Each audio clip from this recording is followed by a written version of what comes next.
Hi, everybody. Welcome to a new episode of your Cast. My name's Gary, and here I am once again. Today, we're going to talk about elections. Yeah, ladies and gentlemen, here in Brazil, if you're listening to me from Brazil, and more specifically, for listening to me on the 4th of October, or close enough, when this episode is going to be released, you're just excited or bored or sad, whatever, mix of feelings, because Sunday Brazil goes to the polls, meaning we're gonna vote for mayors and city representatives that we call vereadores. And yeah, that's a topic that divides opinions. Some people love, some people hate, some people love and hate, like me, for example. And I just thought I could give you some extra entertainment with this topic, and of course, the main purpose, the main target of this channel, of this podcast, that is having you listening to English and learning new terms, new words, new things, new information, you name it.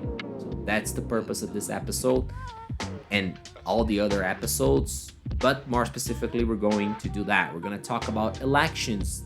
More specifically, even more specifically, the main differences between our elections and that in other countries, but having as the main reference the United States. Okay, so well, it's not. I want to say it's a chilly Friday, but I'm wearing a jacket, pants, socks. Still didn't grab my cup of coffee, but I totally recommend you to do that, especially if you're doing that, if you're listening to that today, because it's cold. It's not chilly, ladies and gentlemen. It's cold indeed, and I think one could really benefit this time from a hot chocolate or hot cup of coffee, not beer, guys. Sorry, beer heads. Or soda. I'm so sorry today. It's too cold for these things. Unless you're in Germany and, if you're in Germany, it's summer now, it's probably hot. But unless you're a German person living in the south of Brazil that is used to drinking hot beer, come with me. Let's do it.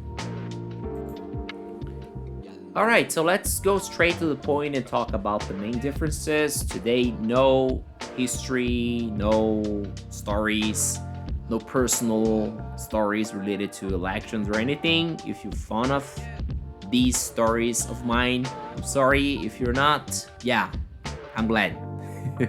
Because you should be happy today, because we're not gonna have it today. We're just gonna go straight to the point.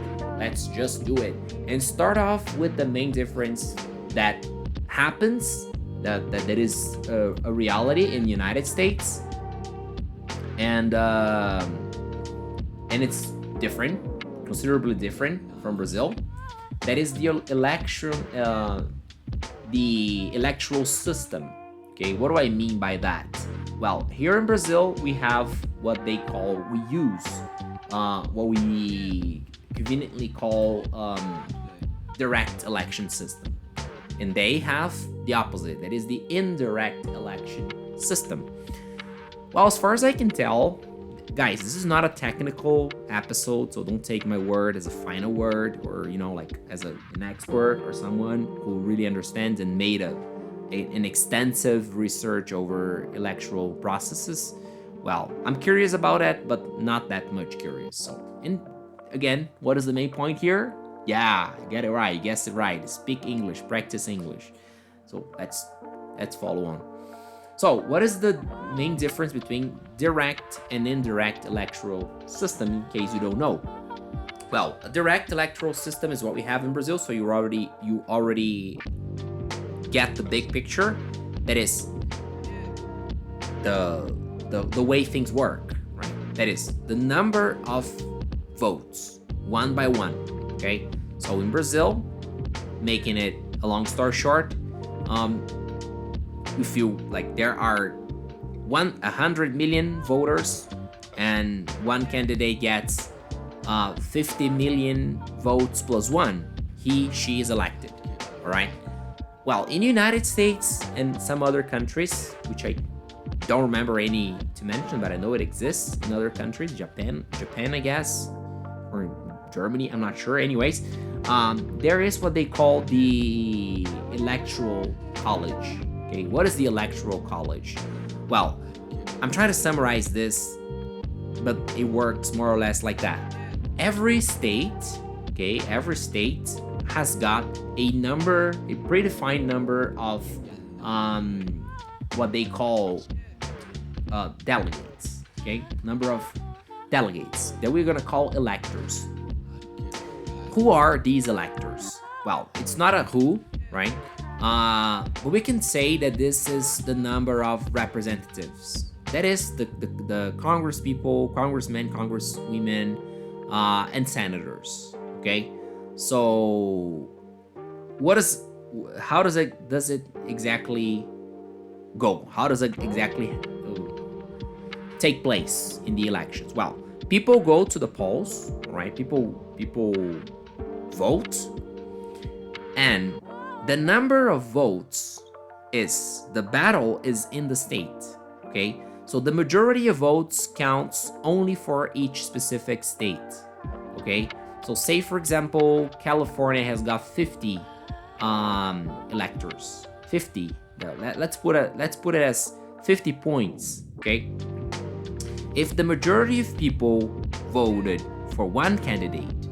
Oh, in the United States there's the rivalry, the eternal, apparently, rivalry between Republicans and Democrats, meaning all the elections are about these two countries. Okay, all the elections revolve around these two parties. I'm sorry. Okay, the Republican Party, more to conservative side of it, and the Democrat Party that is more liberal, as they say, meaning left. Okay, Republicans right, Democrats left. So say a Democrat wins California, which has been a reality ever since the 80s, the end of the 80s. So say a Democrat wins California. It takes all these 50 electors to him. Okay, and then that goes on each state. Okay, so the number of states, in all states that a candidate wins, you take these points, as I said I would call it from now on, into his account. Okay, the total number is 538.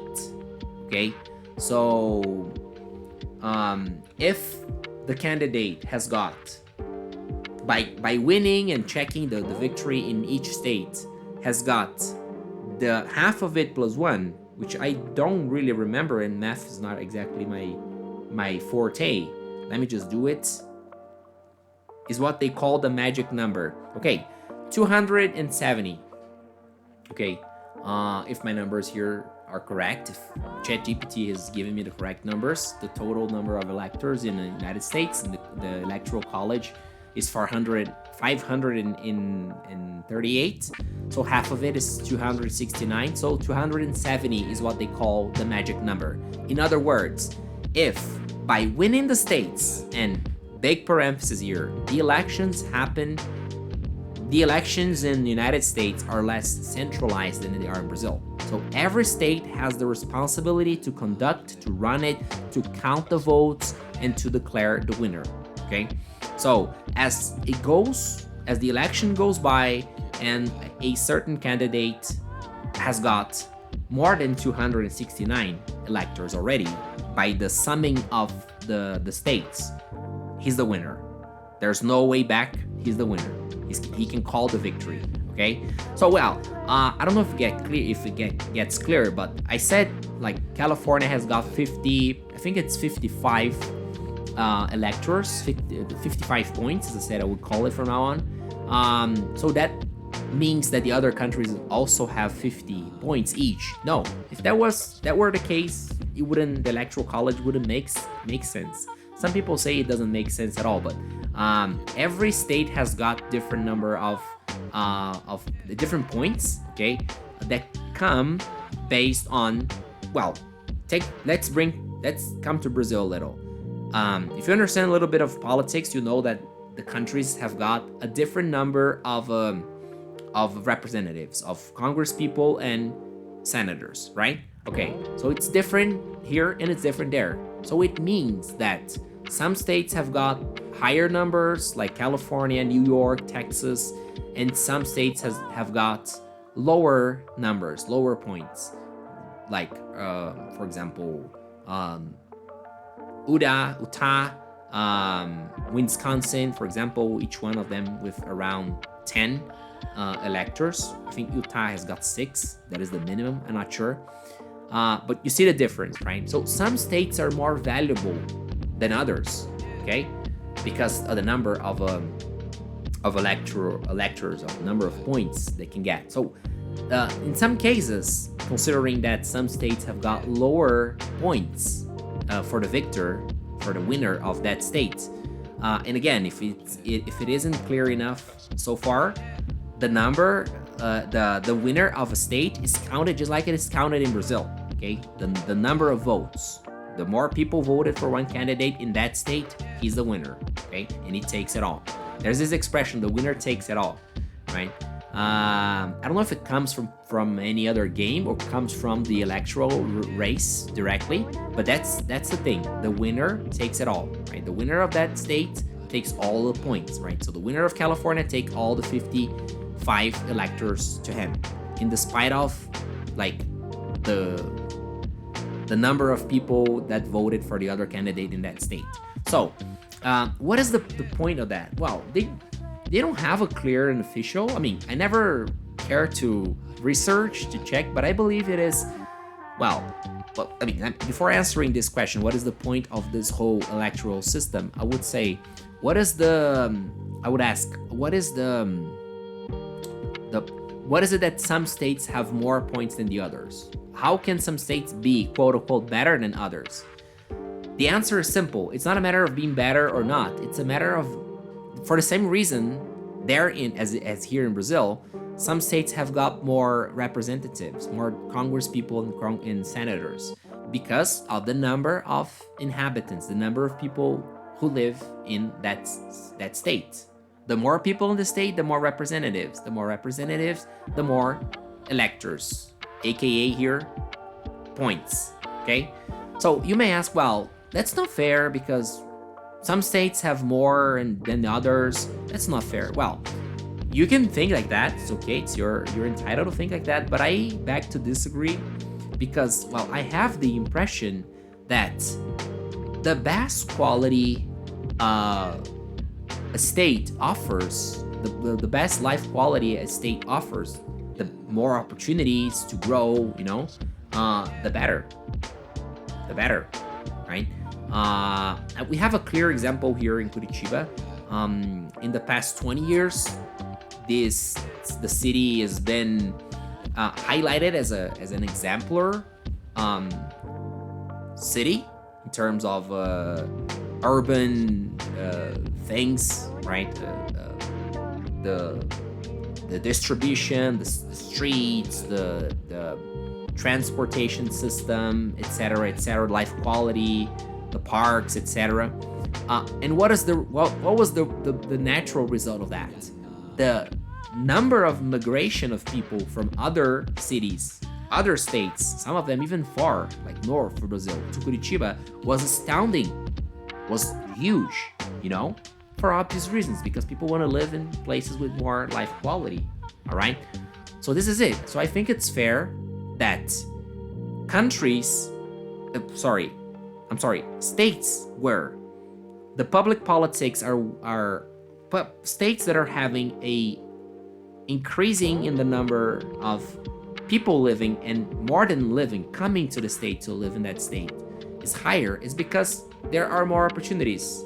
Okay, if there are more opportunities in life quality, it's because the public politics, the public actions are going in the right direction, or at least in the less wrong direction than other states, for example. Okay, so I think it's fair enough to say that states with more points really earned it. That's my point. another big difference, I mean, not big difference, but another difference between USA and Brazil as far as elections is concerned is the frequency of it. Well, coincidence. Here we have presidential elections every 4 years, and so they have it there every 4 years. But there's a difference here. When we have presidential elections, we have general elections, meaning we elect all the governors, we elect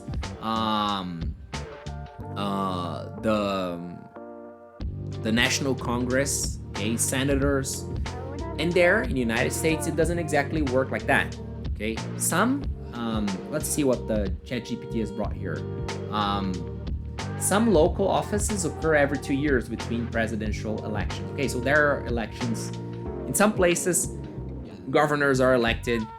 I mean, most states, as far as I understand, or not to say all of the states, the governors are elected with the mayors.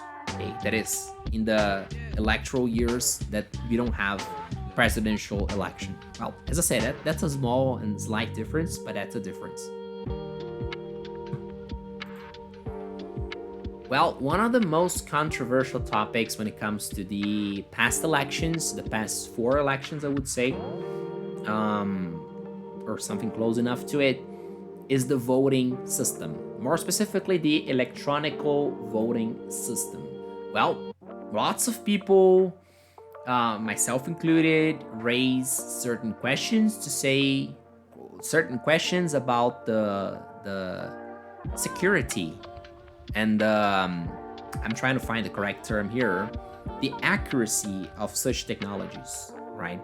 Because, well, the impression I have, I'm so sorry, authorities, if you guys are listening to this, I'm not stating anything, but the impression I have is that this technology that we use here in Brazil is really, really closed, you know? There's no access. If some technical person, third person with a technical knowledge points out any flaws or possible flaws, this person is immediately targeted as an enemy of democracy. For Christ's sake, come on.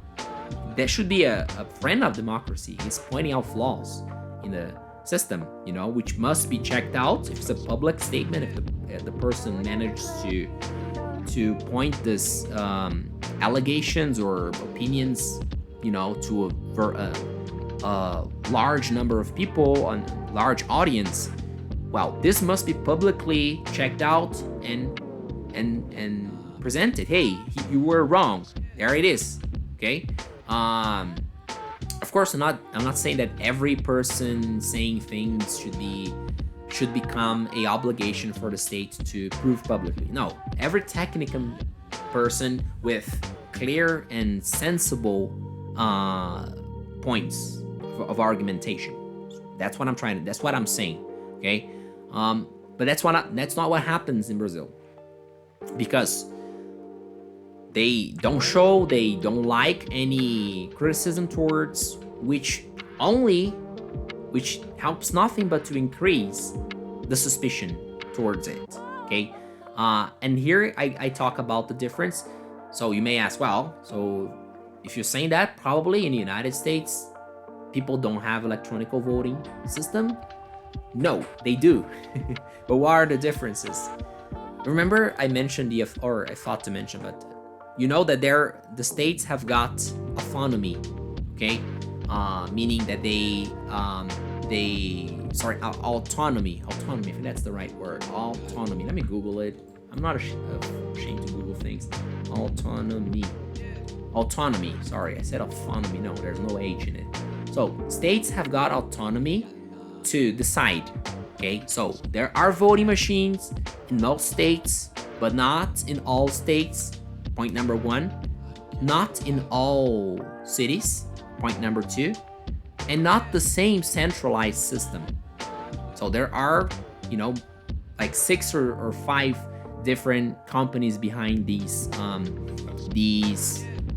voting electronic voting systems. Okay, so it's not a centralized thing that like it is in Brazil, which would make which opens end up opening more space for any malicious thing, again, not stating anything, but just the mere possibility, just the mere open door, takes out our sleep, cracks our sleeping possibilities in terms of like putting our hands on the fire for this technology.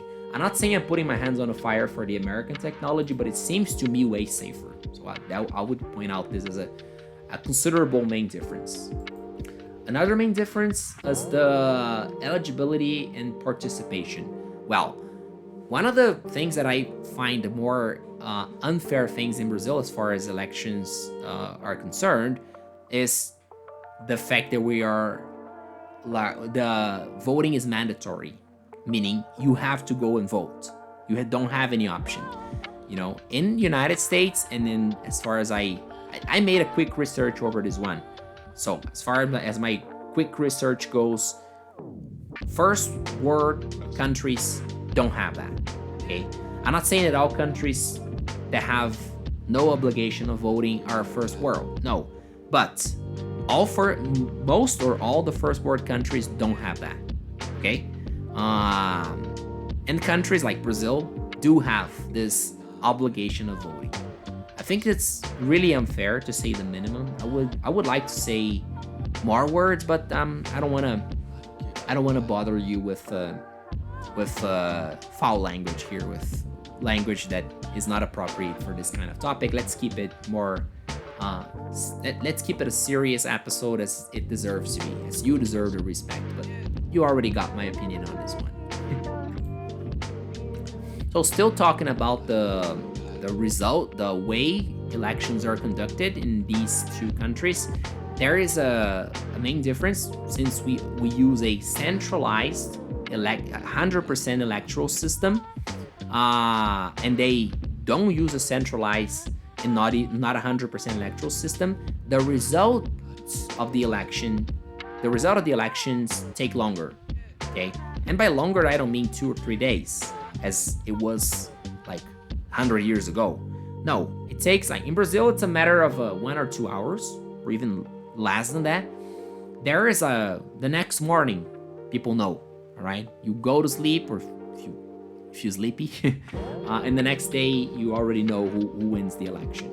Okay, so this is the one of the main differences too. Brazil likes to brag about knowing the winners of the elections in a few hours. Well, I don't know if this is something we could brag about. Yeah. Anyways, I will make one episode, guys, I promise, only talking about electoral voting system, as you guys already realize that I'm not a big fan of.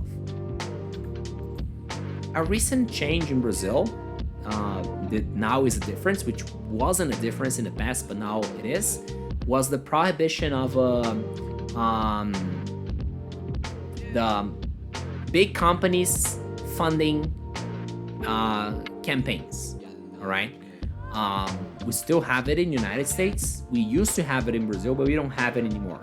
Okay, you can have a campaign financed publicly through crowdfunding, for example, but not like say a big company like Bradesco, for example, putting money in this or that candidate. We know this ends up happening one way or other, but officially this cannot happen, right?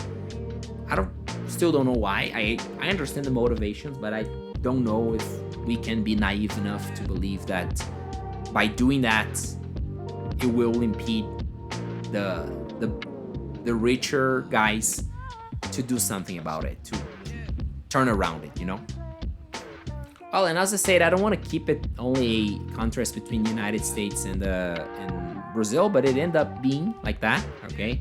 But most things come down to, first world countries and not first world countries. Because I would consider United States a first world country, at least compared to Brazil. And the first world countries like Germany, France, Sweden, UK, of course, Australia, they have a much more similar voting system, electoral system to the United States than to Brazil. Starting off with the mandatory voting, for example. So yeah, you see. So I believe we could learn a lot from the American electoral system, and I'm not saying it's perfect. It's perfect. I repeat, I'm not saying it is perfect. It is not perfect. No system is perfect. There's always room for improvements. But I really like and I really believe that we could bring some of this structure to our own country. We could totally benefit from it. But that's it for today's episode, ladies and gents. Thank you so very much for your lovely company. I catch you in the next episode. Bye bye.